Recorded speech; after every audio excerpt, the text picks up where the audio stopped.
भाषा में एक प्रकार से पश्चिमी सभ्यता से प्रभावित ऐसा साहित्य रचा गया। तो इस प्रकार से कालिदास ने उसका विरोध किया, क्योंकि हम अपनी मातृभाषा में जितना अच्छा अपने गौरव को, अपने भारतीयत्व को उठा सकते हैं। सुनीति कुमार चटर्जी ने उसे भारतीयत्व कहा था, इंडियालिज्म।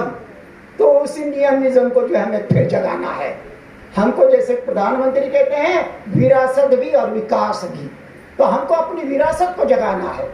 हम अपने संस्कृति, अपने संस्कार, अपनी संस्कृत भाषा के आधार पर अपने काव्य का लेखन करें, काव्य की रचनाएं करें।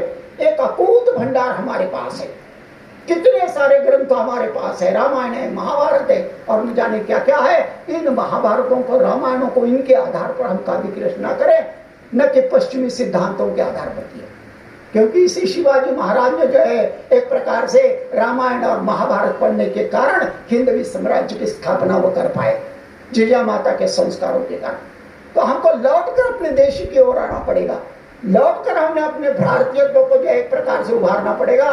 भारतीयत्व के आधार पर जो है साहित्य की रचना करनी पड़ेगी। ये काल की मांग है, ये काल की जरूरत है। इस बात की ओर ध्यान देना जो है वह अत्यावश्यक है।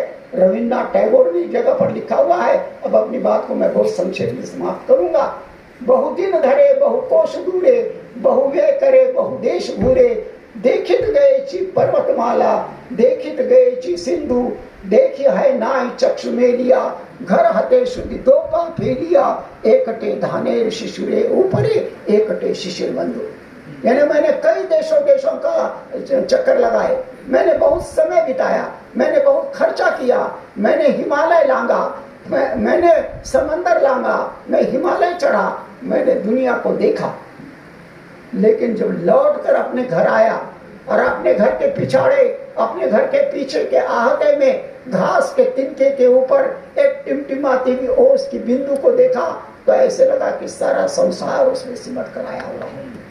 यानी सारे दुनिया भर के चक्कर लगाने के बजाय मनुष्य अगर अपने आहते को देखे, मनुष्य अगर अपने पिछवाड़े को देखे, अपने आंगन को देखे, अपनी संस्कृति को देखे, अपनी सभ्यता को देखे, तो वह सारा सिमटा हुआ उसमें चला आएगा।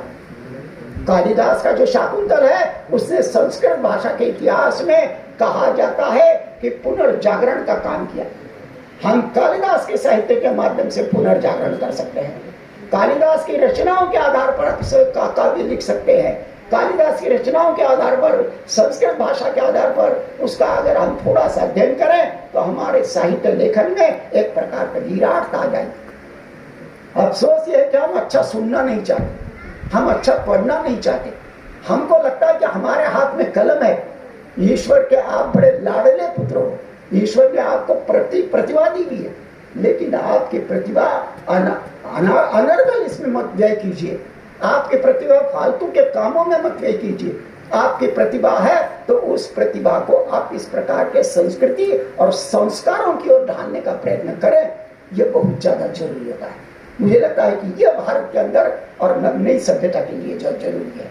हमारी प्रतिभाओं का हम क्या करेंगे, हम क्या आचार डालेंगे अपनी प्रतिभा का, तो इस प्रकार से सोचे समझे, बार बार ध्यान रखें। और उसके बाद कालिदास का साहित्य, संस्कृत साहित्य, इन सब के आधार पर इनके अध्ययन, इनका अभ्यास जिसे मराठी में कहते हैं, वो सब जरूरी है। उसे एक प्रकार से शिलान्यास व्रत कहते हैं।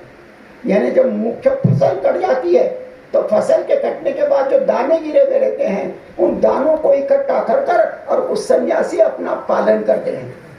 हमारे पास मुख्य फसल तो नहीं है, हम संस्कृत तो पढ़ नहीं सकते, लेकिन अनुदित साहित्य या इधर उधर जो भी मिलेगा उसको हम पढ़ें और उसके आधार पर जो है वो हम अपनी प्रतिभा को निखारें, हम अपनी प्रतिभा को उठाएं। यह जो है इस प्रसंग पर बहुत जरूरी है। गुप्त काल में, बुद्ध काल में जितनी जातक कथाएं लिखी हुई है, आप याद रखिए। बस अपनी बात को एक मिनट में समाप्त करता हूँ। उन जातक कथाओं के समय में यानी गौतम बुद्ध को खुद अपने आंखों के सामने अपने शाक्य वंश की बर्बादी देखनी पड़ी।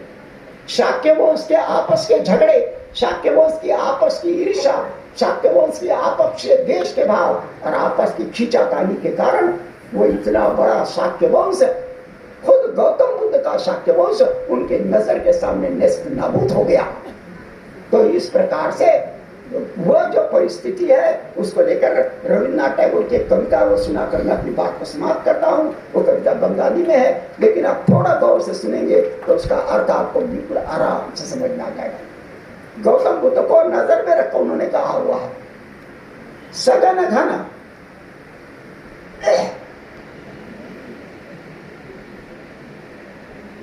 घोर तिमिर घन निबिड़ निशीथे पीड़ित मूर्छित देशे जागृत तव चिल अविचल मंगल नत नयन अमीशे दुस्वप्ने आतंके रक्षा करिले अंके तुम स्नेहमयी माता जन गण मन दुख त्रायक जय है भारत भाग्य विधाता। ये जो जन गण मन है इसके 4-5 छंद है और उस 5 छंद में एक छंद गौतम बुद्ध को समर्पित किया हुआ है। मजे की बात यह है कि गौतम बुद्ध का नाम वहां पर नहीं है।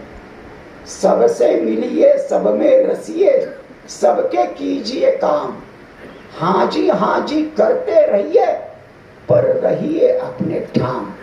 यानी सबके साथ रहिए, सबसे मिलिए, लेकिन अपने जो मूल्य हैं उन मूल्यों पर टिके रहें। अपनी जो एक प्रकार से कल्पनाएं हैं उन पर बने रहिए, इधर उधर के संस्कारों को लेकर और अपनी प्रतिभा का विनाश न करें।